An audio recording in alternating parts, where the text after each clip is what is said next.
যদি আমি বলি আমার রাসূল কেমন ছিলেন, তিনি ছিলেন মধ্যম আকৃতির, তিনি না লম্বা না খাটো।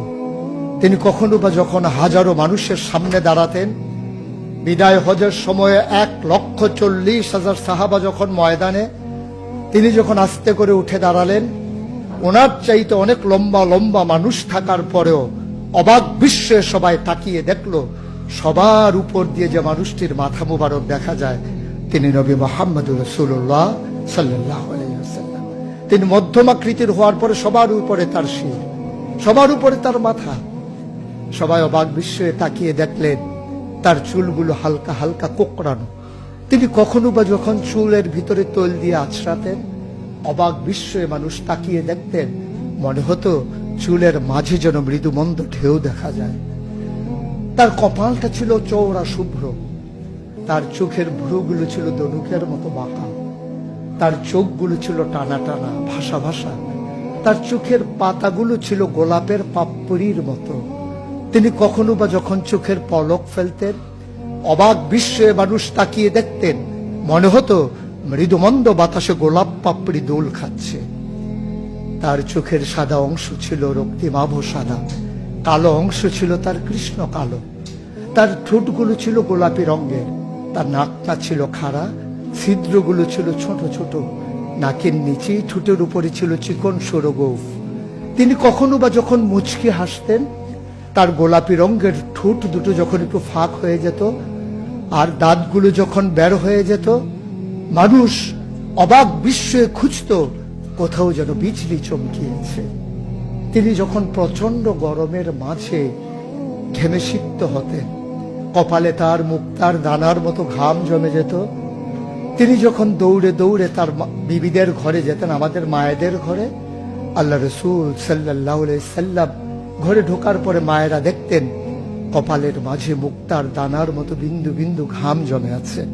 মায়েরা বলতেন, গুস্তাখি মাফ কর দিজিয়ে, বেয়াদবি মাফ করবেন, আপনি চুপটি করে একটু বসুন। নবীকে বসিয়ে ওরা ছোট্ট শিশি খুঁজে বের করতেন, অতি যত্নে পরম আদরে তার কপালের ঘামগুলো তারা শিশির ভিতরে ভরে মুখ বন্ধ করে রেখে দিতেন। ঈদ যখন আসতো, বিয়ে যখন হতো, জমানো ঘাম তারা আতর হিসেবে ব্যবহার করতেন।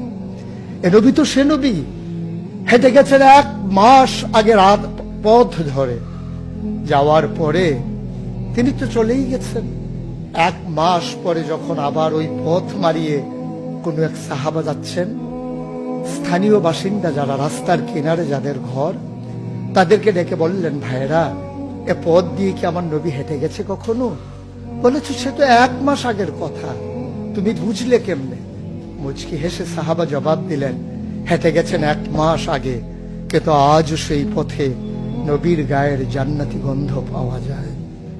এ আমার নবী, এ আমাদের নবী, আমাদের গর্ভের নবী। কেন পাঠালেন নবীকে? লাকাদ কানা লাকুম ফি রাসূলিল্লাহি উসওয়াতুন হাসানাহ।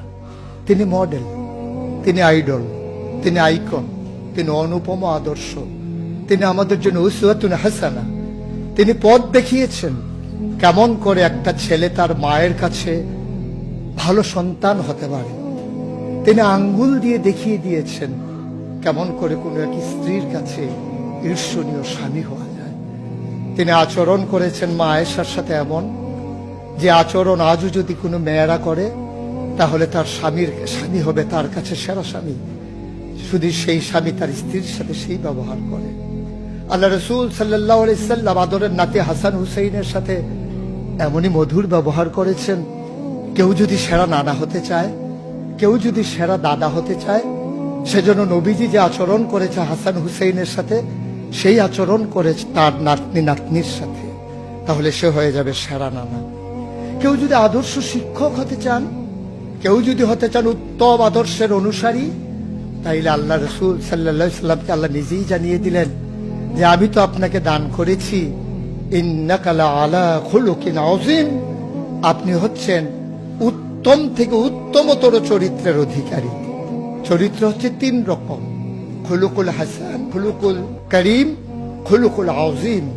খুলুকুল হাসান মানে হচ্ছে আপনাকে একজন গালি দিয়েছে, আপনি হুবহু সেই গালিটা দিয়েছেন। আপনাকে বলেছে তুমি বদ, আপনি বলেছেন আমি না তুমি বদ। এটা হচ্ছে হাসান। আপনাকে বলেছে তুমি সাংঘাতিক খারাপ, আপনি চুপ মেরে হেঁটে চলে গেছেন মাথা নিচু করে, আপনি হচ্ছেন খুলুকুল কারীম। আর আপনাকে বলা হলো তুমি খুব খারাপ মানুষ, আপনি চুপ করে তো চলে গেলেনই, মসজিদে গিয়ে আপনি হাত উঠিয়ে দোয়া করছেন মাওলা। সে হয়তো বুঝিনি, সে যদি বুঝতো আমাকে হয়তো বলতো না, তার জন্য উল্টা আপনি দোয়া করে দেবেন। এটাকে বলে খুলুকুল আযীম, যেটা ইন্নাকা লা আলা খুলুকিন আযীম। আল্লাহ বলছেন, ও নবী, আমি হলাম সর্বোত্তম মর্যাদার অধিকারী, আর আপনি হচ্ছেন সর্বোত্তম চরিত্রের অধিকারী। সুতরাং যার কোনো তুলনা হয় না, তুলনা মেলা ভার, জুড়ি মেলা ভার।